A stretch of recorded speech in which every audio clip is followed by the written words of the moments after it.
Attention, attention, which is of course French for Achtung, Achtung, because I come to you deep in the Piedmont de les Pyrenees, in the foothills of the Pyrenees, in the Comminges region. As regular listeners will know, by the way, welcome to We Have Ways of Making You Talk with me, Al Murray, and James Holland, of course. Regular listeners will know that every now and again I pop up in France and do battle with a toad that sounds like it's emitting Azdic. But I'm in the south of France. And you've been seeing lots of them, haven't you? Yeah, well, one got in the house as well, and it was that thing of where's that bloody beeping coming from? And he was in the house. I found him. I found him. I scooped him up onto a fly swat, and I deposited him outside the house. And then suddenly the beeping was obviously coming from not in the house anymore. So I spared him. Spared him. He was driving me mad. So he was. So even within the house. Yeah. Even within the house, he was sounding like a submarine sailor. Yeah, completely like boop, like that. It's quite extraordinary. And then outside the house, you can hear them all talking to each other. And there's a pond next door. And the last time we were here, there was evidently an orgy going on in the pond, a toad orgy going on in the pond over the road. Anyway, or just too many U-boats. Exactly. Yeah, a rich hunting ground for a destroyer. So we're here on holiday, and we're at my in-laws' place, and we've had some work done and it's all done. But basically this weekend there's a load of fête going on, village fête. So on Friday here in Saint-Plancard, there was the Fête de Saint-Jean-de-Feu, where basically the whole village got together and ate a sort of mixed grill with some spuds with bacon in. So, I mean, don't bring a vegan here. It's the first thing I would throw into the mix. You really are making a mistake if you bring a vegan here. And the whole village sat around the table, and the youngsters, and it's all the youngsters all serve the old people, and the old people are all like 4 foot tall, and the youngsters are all sort of 6'5". So there's this very strange thing. Anyway, I remarked to some of the British people who live out here. I said, it would take a jubilee for a village to get together and eat like this in the UK, and they do this regularly. At the end of the evening, they had a bonfire, and they stuck a sapling at the top of the bonfire. And the leaves will catch fire and fly up like fireworks. And that's Saint-Jean-de-Feu, right? So that was Friday. Then Saturday, we went to the next village called Ludette, where they have a pêche. Now, basically, they've got a canal, and they release 100 trout into it. And everyone turns up with a fishing rod and tries to fish the trout out. And then the whole village, again, 150 people, sit down and ate lamb chops cooked on an enormous barbecue, fresh, straight from the abattoir. Absolutely amazing. And everyone chips in and everyone contributes and everyone's there. And then in the evening yesterday, we went to another village called Larroque, where they have a 3-day music festival. And as we got down to the centre of Larroque, there's a chemin de résistance, right? There's a place de résistance in the village, right? Very good. So I thought, oh, great, okay. So what have we got here? Chemin de mémoire Haute-Garonne résistante, right? And basically, this region was a channel through for escapers trying to go to the Pyrenees. And so you'd be passed into the Piedmont region, so the foothills, from Toulouse to here, and then sent on to into the Pyrenees. And there's a memorial to these guys, Jean-Louis Bazerque, who's known as Charbonnier, which is his mother's maiden name, or Sanglier, the wild boar. Wow. Joseph Jean Barrère, known as Frisco or California, who's a guy who was born in California in Oakland in the States, and then moved back here and became a resistor. Yep. There's Pierre Sabadie, known as Gaston, and Gabriel Guest, known as Blanchard, who were running people. Charles Sturau, known as Aries, who were running people through here, and there's a memorial in the village, and it's this little village. There's the river that runs through this town, the village, and into the next one. There's a bridge over it, and they were ambushed at the bridge. They were clearly betrayed by someone. June the 14th, 1944, betrayed, ambushed at the bridge by the Germans. The car went into when they were taking supplies up for the escapers, because they had 40 escapers on the go. The car went into the river. The 2 of them were burned alive in the car, and then the 3rd got out and was shot. And there's the memorial to them there. Blimey. In the town. And so I thought, well... And how old were these guys? well, this is what's interesting, right? So Jean-Louis Bazerque, codename Sanglier, also known as Charbonnier, Blood, Lebrun, Aigle, or Lucien. So he was a man of many names. He was just a mere half dozen. Exactly, born in 1905. So he's 39. In Pau-Basses Pyrenees, so quite near here, right? And died in Larroque. He lived in the Haute-Garonne at Aucunville up the road. He was a medical student. He was a jeunesse socialiste, and then part of the socialist organisation in the Haute-Garonne. He was in combat, then he was in the secret army, and he was a member of the networks Brutus, Françoise, and Dutch Paris. And that's who he was smuggling people south for. And it's absolutely fascinating. So he used his mother's maiden name for most of it. So Charbonnier, he just called himself Jean-Louis Charbonnier. That's how he came and went. Before the war, so in the 30s, he was a medical student, neglected his studies, and just started to become a political activist. So militant socialist political activist. So, and before the war, he got into mountain sports and became a confirmed Pyreneest, as they're called. You know, he knew the routes, he knew the mountains, he knew the territory. Yeah, he knew the massif, and he got to this the Couserin, the Comminges, and Bigorre, those three massifs. Yeah, and he had a best friend, a Protestant son of a Syrian and a French woman called Gabriel Nahas. So he's who you can't find any. Who crops up as adjacent to these people. There's no reference to him in this thing called Le Matron, which is a biographical dictionary of people involved in the socialist movement in France. But it's interesting because there's also a Protestant resistant thing going on around here as well, because there are French Protestants in this part of the world who would work together as a separate net. Anyway, so Bazerque joins Combat in 1942. Then he moves to the Army Secret, and he remains working under the orders of Captain Jess de Saint. Combat is the right-wing one. I know. I mean, isn't that interesting? So he wants to resist. Because he's a socialist. Exactly, but he just wants to resist. Yes, and Combat and France d'Abord, which are the two of the right-wing ones, they're more. I think they're more concentrated in the south, aren't they? Yeah. Well, because you've got the complication of Spain next door and all that sort of thing. Anyway, so So by early 1942, with his friend Nahas, with this Syrian Protestant guy, right? He's organising people to Spain through the Pyrenees, and he's running the sector. So he's running these sectors through Comminges, through Couserin, Bigorre. He's running the sectors himself, and he's making them available to the network. So he puts the sectors at the service of Brutus, which is a Socialist Party network, Françoise, which is Marie-Louise Dussart out of Toulouse, and Dutch Paris, which is a Dutch network operating out of Toulouse as well. And it's the last one that he... Yeah, I mean, you know, this site's amazing, the stuff on here. So what he does is he connects up with the Toulousain part with his friend Nahas, and they develop a railway sector that gets the SNCF involved, and they're running people down in freight wagons down to the Pyrenees, down to Bagnères de Luchon in the Haute-Garonne, down this way on freight trains, and then he would. Yeah, and he recruited smugglers and stuff because it's a border area, so there's smuggling. It's like they go together. He then starts personally guiding people across the Pyrenees, and it looks like it all ticks over very, very nicely. Apparently, he's a very serious fellow. This guy Sanglier, very, very serious, but also liked dirty jokes, right? Which is quite interesting. He became known as the ace. So hold on a minute. What's the nearest? What's your nearest town? Big town, Saint-Gaudens. I'm trying to picture it. Saint-Gaudens. Right, so we're right on the edge of the Pyrenees here. On the border, like I said, in the Piedmont, right on the Villeneuve de Rivière, all around there. That's it. Yeah. Yes, that's right. Yeah.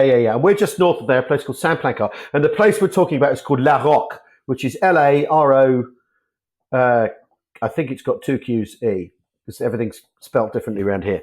But basically, he's running this whole thing. They reckon 2,000 people went through his stream, which is quite amazing. Yeah, and it's Nahas, his friend Nahas and Bazerk, and especially with the Dutch Paris network.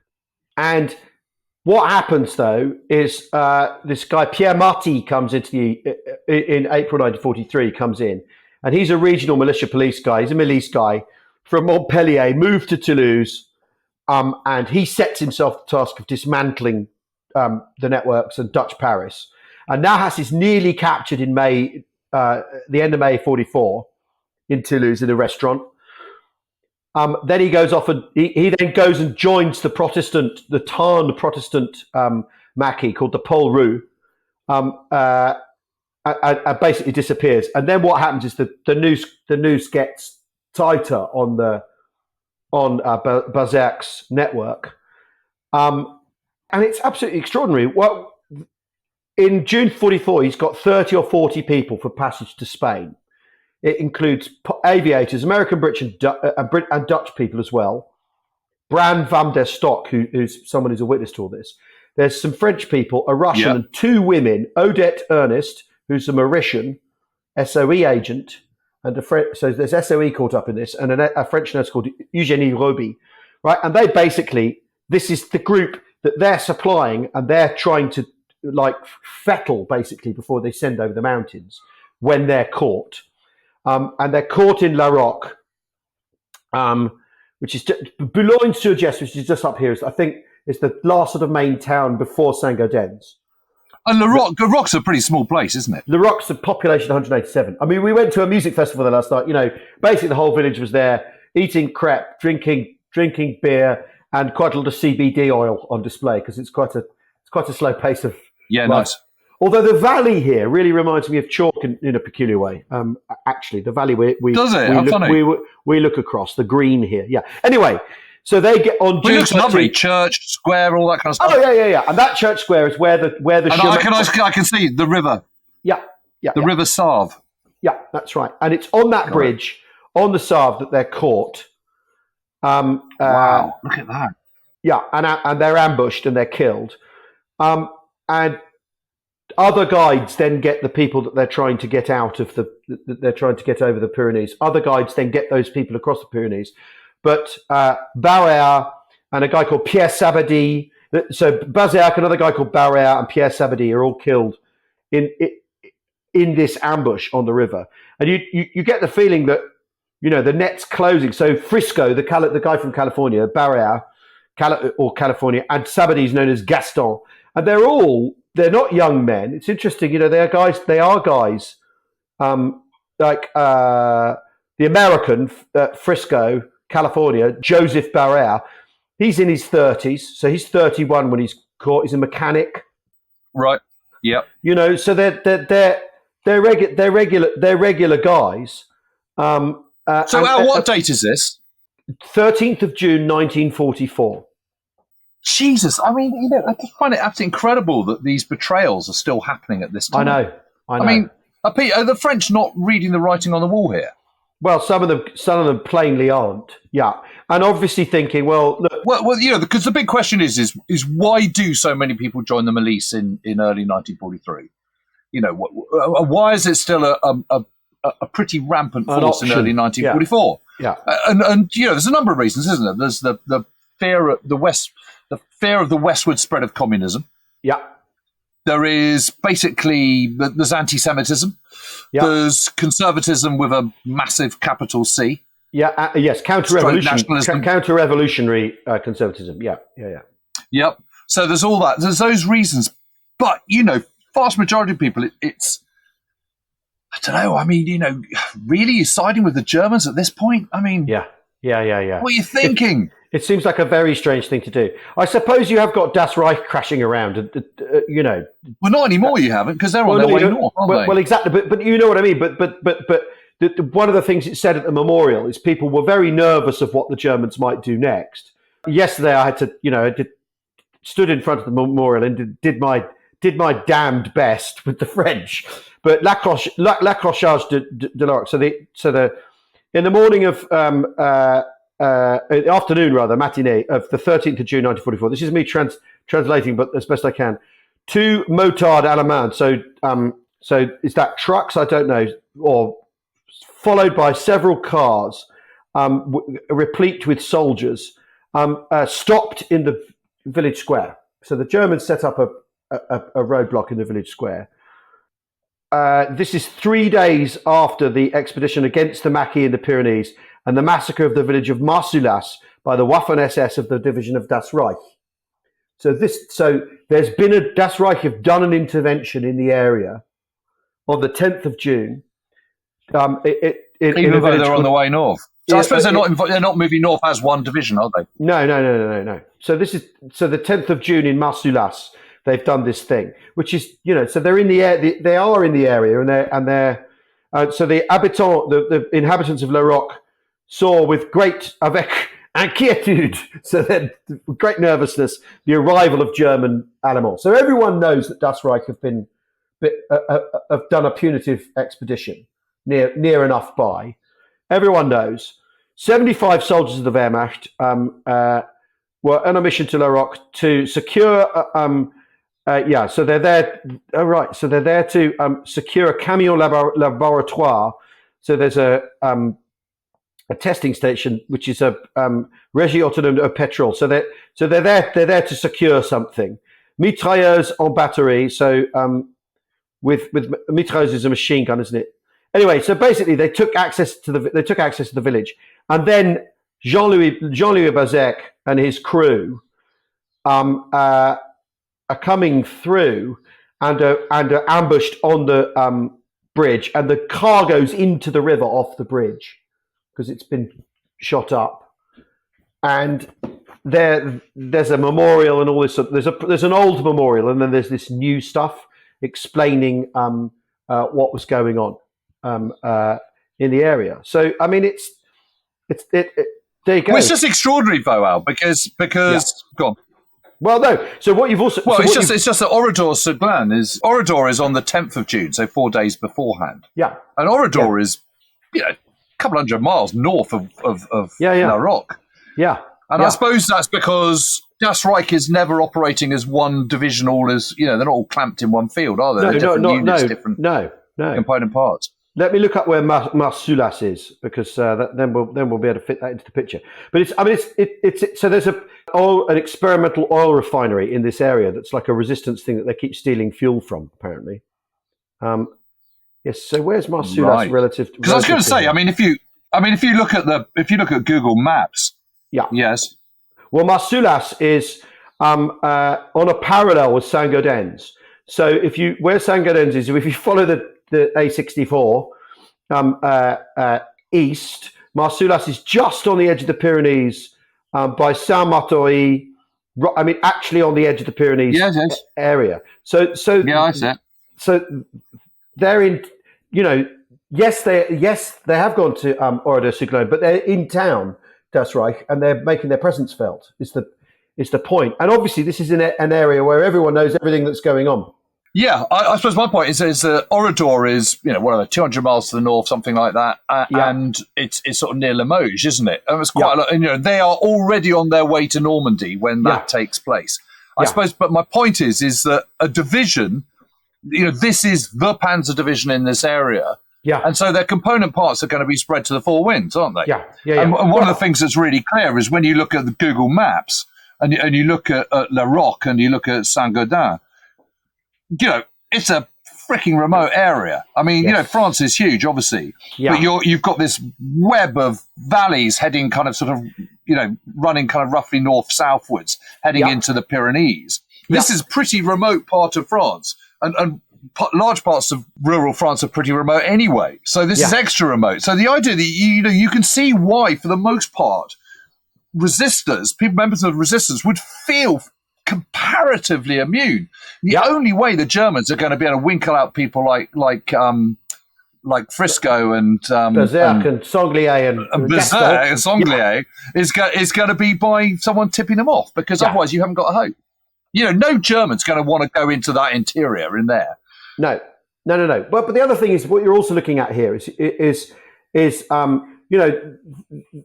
do this ambush with 75 guys. So that's what maybe a company at strength, isn't it? Yeah. What you're looking at is they're sending packets of people to where they know there's going to be where there has been a betrayal. It's absolutely. I mean, it's fascinating, and this I've got that RAF Evaders book, which is like literally every single evasion, one by one, from 39 to 45. I need to dig it up because I know Boulogne, which is the next town up, is in there, but I didn't know about Larroque, and this is what happens in this part of the world: is you stumble into a town square, looking for crepe or whatever, and you find a little memorial. And now I've found this biography, le Métron, the Dictionnaire biographique de mouvement ouvrier, mouvement social. So you've got basically all the socialist resistors in here. Might be able to piece some of it together. And the really interesting other things, you've got this ethnic mix here. You do have Syrians, and Spaniards and Tunisians, because there's every village around here. There's a memorial to the end of the war in Algeria. Is the other thing. Which is really. I'm sure. Oh right. Oh okay. I see. But the railhead is Boulogne-sur-Gesse, the next town up, next proper town up. So that's where he was running people in trains to. It's extraordinary. But what on earth is a unit of Das Reich doing on the 14th of June this far south when it should be heading to Normandy? Well, I don't know. That's where the main effort is. So what are they doing, sending 75 people to kill 4 partisans when they should be heading towards Normandy? I mean, it just seems insane. Well, I mean, this is a recurring theme with the podcast. It is, but also, I mean, really, it's this whole thing about prioritization, isn't it? Yeah. Are you worried about 200 potential airmen who might potentially eventually get back to the UK? Yeah. Or are you worried about a major invasion with millions of Allied troops spreading into Normandy, where your swift arrival is absolutely key to the outcome of the battle? Yeah. I mean, I don't know. I mean, I'm just sort of weighing up those two factors here, and I'm. Yes, but if you've got your "What would Hitler do?" Yeah, well, of course. But I mean, it is bonkers. But I always think, whenever I'm in mountains and I'm considering partisans or resistors or whatever, I always kind of think, God, you wouldn't want to be a German trying to track these guys down. Every bend in the road, every hedgerow, and then you look up at the mountains. You don't know what's lurking behind. You don't know who's going to take a pot shot. You don't know when your truck might be ready. You're never ever able to relax. And I remember talking to some German veterans about the campaign in Italy. Yeah. And this particular guy, I really I interviewed something like 3 times, and he was just amazing. A guy called Franz Marson, who'd been a machine gunner, mainly in the Eastern Front, was wounded twice, and eventually, having recovered from his second bout of wounds, was posted to the front in Italy in the autumn of 1944. So he was on the Gothic line. And he said, he'd seen his best friend being butchered by or he found his best friend's body that had been butchered by the partisans in Russia. And he said, we got to Dresden, got on the train, got to Verona, which was our kind of sort of mustering point before being pushed down the front. He said, I was in this cafe. I'd literally been in there 2 minutes, and a whole load of partisans came in and just started sort of firing Sten guns at us. And he thought, oh, Christ, okay, this is welcome to Italy. And he said it was an absolute nightmare. He said, you were given time off, from the front. You were rotated out eventually. Yeah. And, you got time and you could go back to the kind of rest camps in Verona and stuff. But he said every time you got on a train or got on a truck, you had no idea whether you're going to be shot at or not. So he said it was absolutely not relaxing at all. You might as well just stayed at the front. But that also, you can see why also you would then, if you were sent to clear a village of partisans, you might... Not be merciful. Discerning, and especially if you look at, if you break your platoon up into the people who are keen, the people who aren't keen, the people, it might be that the people who are no good in combat, what they're very good at is, it's the thing Waitman Bourne talked about, the idea that people who might not be very good at combat might be might actually be good at shooting civilians. That's the thing they have got the stomach for. They're not in any danger, and all that. So there's all that in the mix too. I'll tell you what. We'll take a quick break. But this is a proper rabbit hole. This website with all these socialist resistant people. Anyway, we'll see you in a second.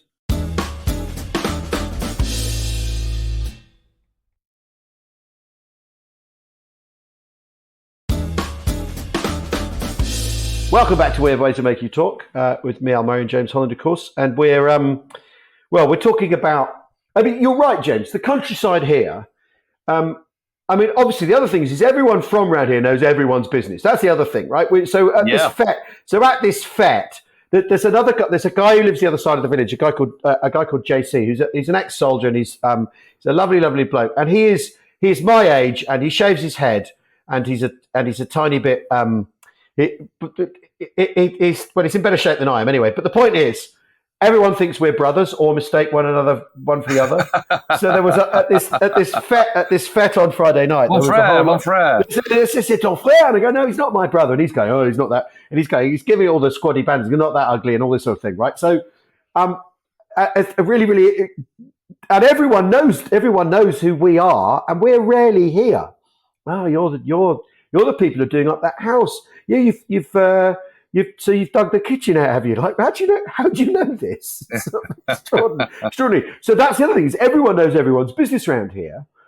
And that's without the internet. That's them meeting in shops and chatting and all this sort of thing. And so if you're the Germans here, if there are Germans in one village, everyone else will know. And if there's anyone strange in town, because that's the other flip, isn't it? Of course, if any strangers turn up here and there's an informant in the village, he'll know too, and he'll be able to rat you out. It's the reverse of that, isn't it?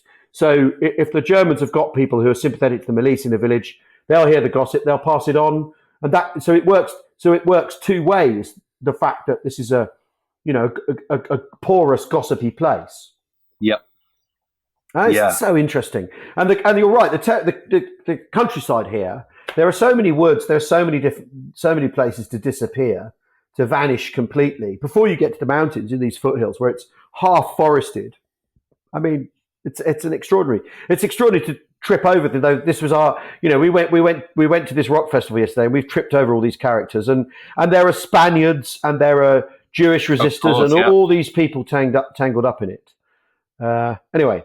It's absolutely amazing. I mean, but you've got me thinking about that conversation with Franz Marston, and I remember him saying, obviously there were a huge amount of anti-partisan operations, and they were pretty brutal. Yeah. And he was a really gentle old guy, and he said, well, as far as I'm concerned, more anti-partisan operations are better. He said, you try being a German soldier in the front line in Italy, so it was an absolute nightmare. Words to that effect. And I went, well, okay, fair point. And he said the bottom line is he said they were unbelievably brutal. Yeah. And I said, and he said, they were all Reds. And I said, well, they weren't all communists and stuff. And he basically said, do you think I'm worrying about distinctions? I mean, well, yeah, that's a good point, isn't it? Yeah, and then I suppose you think about kind of UN forces in Afghanistan or whatever. Yeah. You're doing a patrol around some town in southern Helmand or something, and you're on edge, and you don't know whether there's going to be an ID around the corner, and if there is, you're going to take pot shots, aren't you? Yeah, you're going to fire back, etc., etc. So it's it's not. The mentality is not that different. I suppose the difference is the ruthlessness with which the Germans always kind of, their policy is. We know there's a whole load of partisans that have been getting on our nerves, attacking our trains or whatever. Yeah. We're going to mount a rastrellamento in the case of Italy to round them all up, or we're going to send a half company down to Larroque or whatever it is, and we're going to surround everything and burn the lot and kill the lot and teach them a lesson. Make sure they don't do it again. Teach them a lesson and make sure they don't do it again. And when you're looking at sort of the destruction of certain partisan bands in northern Italy, for example. Yeah. It's incredibly effective. It's absolutely brutal, but it is incredibly effective because, kill everyone, then you haven't got any problem, have you? Yeah. Yeah, exactly. That part of the mountain is clear. Yeah, no man, no problem. Exactly. I mean, it's fascinating though. The characters caught up in the resisting in this part of the world. There's a guy called Jean Cavalier, who was the son of a Dreyfusard army officer. So clearly, like a family of principle, right? So his father was a Dreyfusard, so opposed the anti-Semitism that was a big thing in early 20th century France. And he's this guy's an intellectual. So he's an intellectual Christian. So once he's caught by the Germans in prison, he finally gets round to writing his On the Logic and Theory of Science. These sort of things. Wow. Right? Exactly. And driven as an intellectual to resist rather than as a patriot. And all of this stuff, all these swirling currents in the resistance, I think are so interesting. I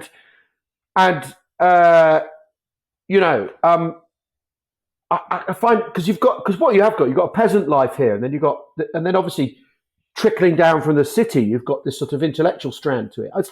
It's so interesting, and I'm going to have to. And French resistance is fascinating because for the most part, it emerges. These ad hoc groups emerge on political levels rather than militaristic levels. And generally speaking, overtly political people and anti-military. For the most part, it doesn't always follow, of course, but for the most part.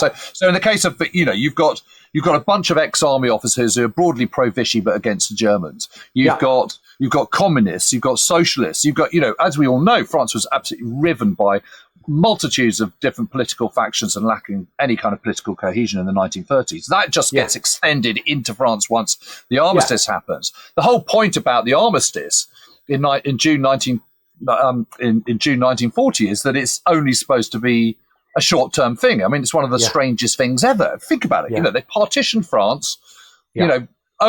French people are still supposed to kind of run the day-to-day government, but they're not.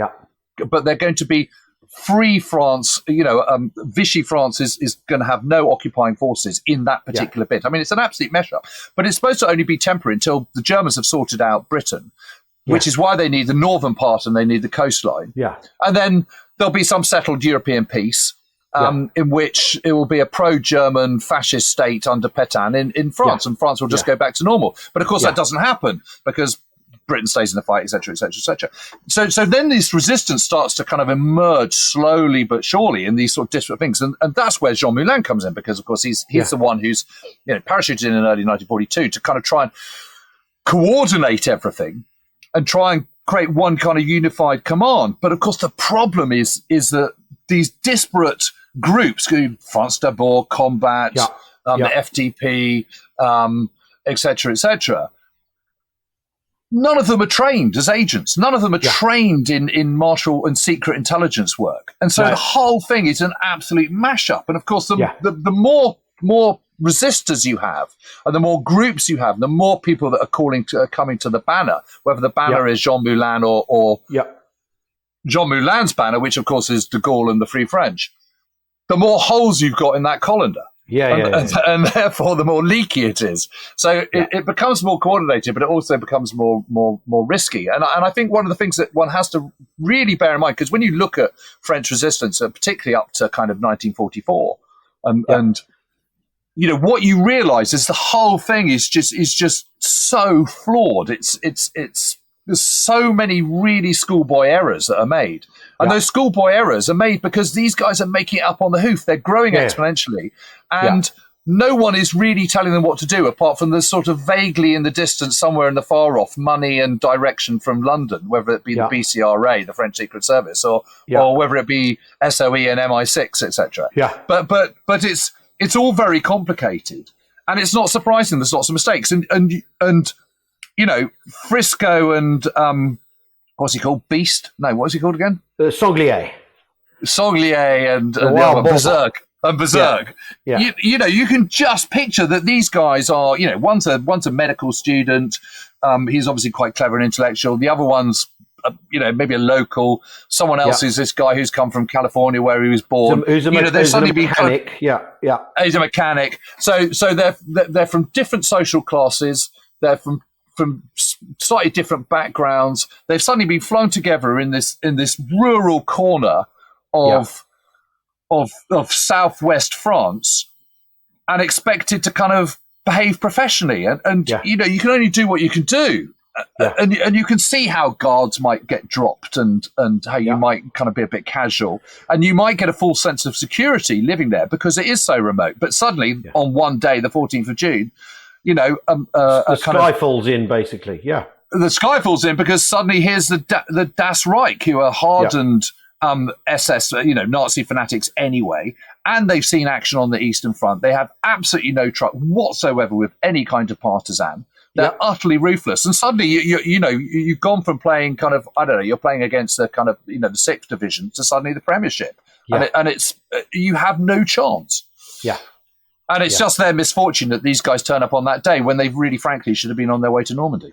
Yeah, but I'm not worrying about Larroque at all. But again, that's just the strangest thing that they would be, and this is still going on a month. This is going on a month later. So there's the site I've told you about around here, the Mélin in Gers.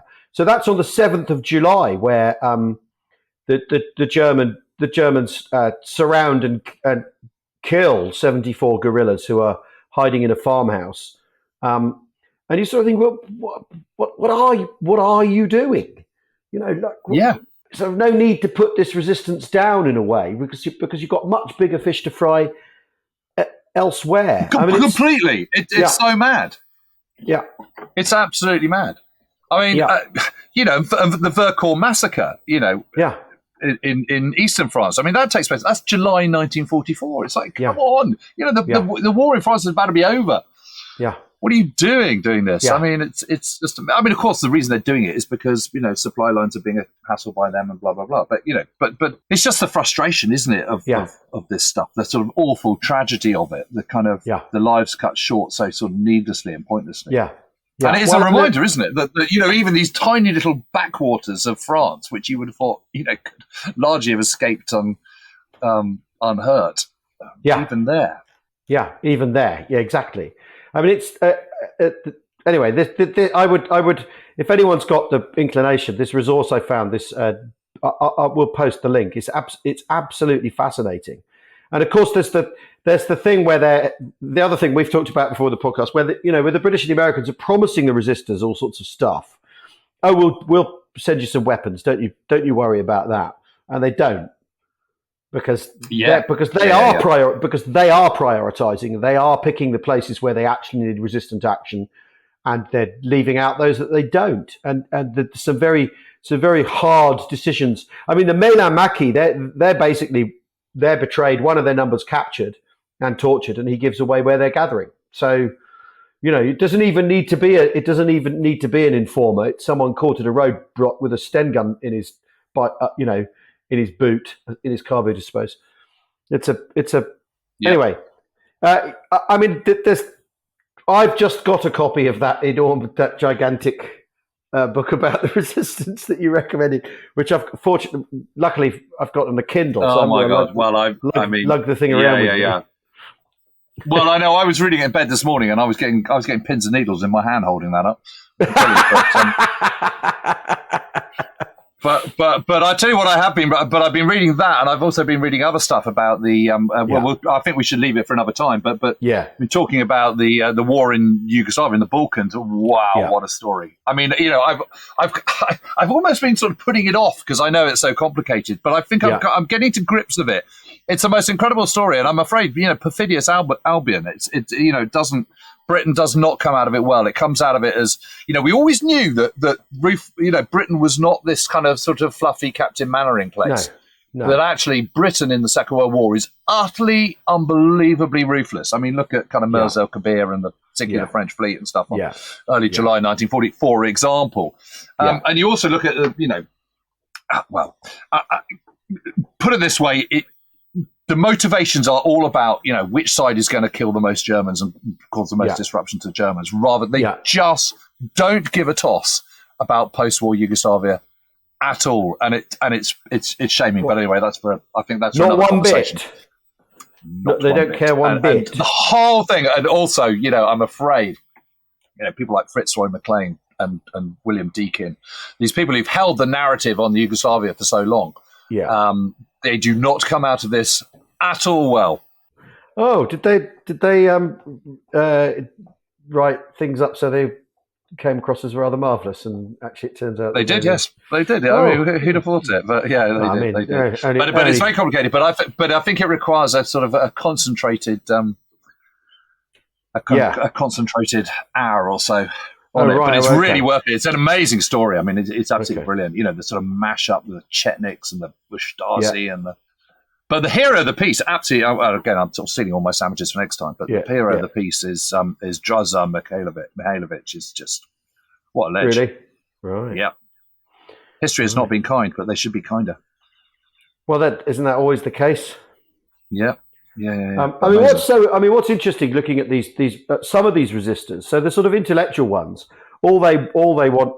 You know, there's the scientist guy I was talking about earlier. He was a resistor because of logic. It was logical to resist, you know, like some sort of French Vulcan. You know, but and with no ambition for after the war and all that. And he gets busted and executed. And you get the feeling that he sounds a bit dreamy, a bit of a dreamer. And again, it's these people. It's the people who are very, very hard-headed who survive. And after all. Some characters in the French Resistance who survive who are very hard-headed, who may well have not been everything they claim to have been either. You know, it's all that stuff around Jean Moulin that we've talked about before. It's who's betraying who how are people getting back to London actually, and all that sort of stuff. It's fascinating, so fascinating. It really is. It really is. I have to go sit by a pool now, though. I'm afraid I've got to go and play cricket. Oh, very nice. I've got to play cricket, and then on Tuesday morning, Marcus and I are going to go and see a Bedford MW. Oh. Is it checkbook time? It might be swapsies time. Fantastic. Well, not a direct swap, but, you know, flop the Dodge, get the Bedford. Just feel this British, you know? Yeah, I completely get it. Actually, what we're doing is there's a history festival this afternoon in Montréal. It's 750 years since the foundation of Montréal, so we're going to that. We've been promised people dressed as sort of, you know, Cathars or something. Presumably you're Cathar country, aren't you? I think this is Cathar country. Yeah. Although there was no such thing as a Cathars, was there? So it's a strange confection, isn't it? Okay. Isn't that the conclusion that the Cathars are like a panic rather than a real thing? I mean, we should leave that to your brother's podcast. That's his problem. Well, I know. It's and to Dan Jones. You know, the likes of Dan Jones. Actually, funny enough, I did listen to our sibling. Are they a sibling or a cousin to The Rest Is History the other day? Younger sister. They were talking about the end of the American Civil War, right? Yes. And they were talking about Southern generals all dressed up to the nines and the Northern generals all scruffy and, you know, Grant being sort of filthy and Lee being all dressed up to the nines. And it just made me think of the end of the Second World War and all those SS blokes turning up with their polished boots and belts and the likes of Bradley and Monty and Ike in dowdy uniforms taking the surrender. It really made me think of that. And then also what it really made me think about is the Americans' determination at the end of the Second World War to win the peace by making sure the Germans knew they'd lost. Because one of the things they talked about in The Rest Is History is that the end of the American Civil War, basically the South wins the peace and is able to get its own way in terms of states' rights and internal politics, but certainly regarding race. It doesn't win on slavery, but it wins on everything else. And on Reconstruction. Exactly. And it really made me think, is this some sort of, because the North decides they can't park a big army in the South to enforce its way, so they don't. Whereas after the Second World War, that's exactly what the US realised they have to do. And is that some sort of subconscious echo of the previous century where they realised they muffed it? Well, just think when all these guys at West Point, it's all about sort of 1912 or 13 or something like that, isn't it? That's when they're all at West Point. Yeah. And how far away is that from that? That's 50 years since the end of the Civil War. Exactly. So that's you can't tell me they're not going to. Of course, they're going to be studying that, aren't they? Yeah. But I was just really struck. I was really struck with the parallels, but also really struck with the idea that America, the US government decides it's really got to put Germany down in a way that it couldn't or wouldn't or politically found impossible at the end of the US Civil War. Whereas, you've got this idea that you do have to occupy Germany. You do need hundreds of thousands of soldiers there to show them that they've lost. And maybe because they've realised that at the end of the First World War, the settlement didn't obviously didn't work out the way they wanted it to. I was just really struck by the parallels there. The descriptions of the generals from the South, you know, in their finery and then their shiny uniforms and their shiny boots, and the US Army, like, we're just an army and we're trying to get this done and get it over with, and the differences in style really leapt out. Yeah, very interesting. Very interesting. Yeah. In fact, I was shouting at the podcast as they were saying it, saying, "Can't you see the parallels?" And neither of them did, because, you know, it's not their briar patch, is it? That's the simple truth. No, absolutely not their briar patch, which is just as well, really. Just as well, yeah. Now, everybody, go on, Jim. Yeah, I was going to say, so how long, when are you back from Hulls? You're out there a bit longer? Midweek. Next week, yeah. And then it's 3 weeks now, of course, until we have Waves Fest, 22nd to the 24th of July. Yep. A festival of top-notch war waffle, hosted by James and myself, with over 40 speakers, many dark green vehicles of different descriptions, guns, things that go bang. Huge amount of olive drab. Huge amount of olive drab, yeah. And of course, you, the listeners. So if you're a regular listener, you want to meet like-minded people and not feel that you've anything to hide.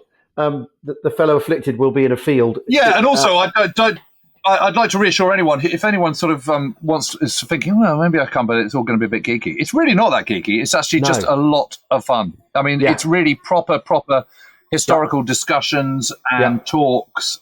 Some quite serious, some a bit lighter-hearted. Yeah. It is amazing seeing some of this stuff that we talk about and reference quite a lot on the podcast, to see it in action. That's really interesting. And of course, there's everything you'd expect from a summer festival in the middle of the countryside in terms of tents, food, booze, Calvados, and uniquely named beers, especially for the festival. With incredible artwork by Paul Davis. Beers. So, you know, it is a huge amount of fun. Yeah. So we have waysfest.co.uk. We have waysfest.co.uk. And it's near Silverstone, so it's smack in the sort of middle, sort of in the middle. Couldn't be more convenient.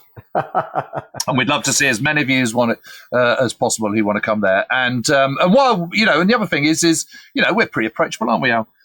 We like to stop and chat.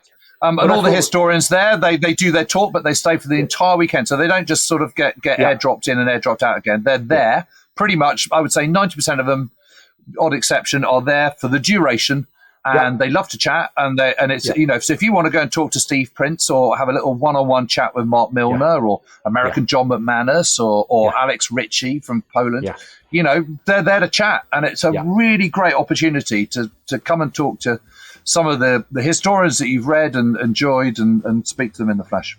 Absolutely. It's really cool. It's cool. It's very cool. Say some bangs. We will see you there, we hope. Thanks for listening, everybody. We'll be back same time next week. Bye-bye. Cheerio. Adieu.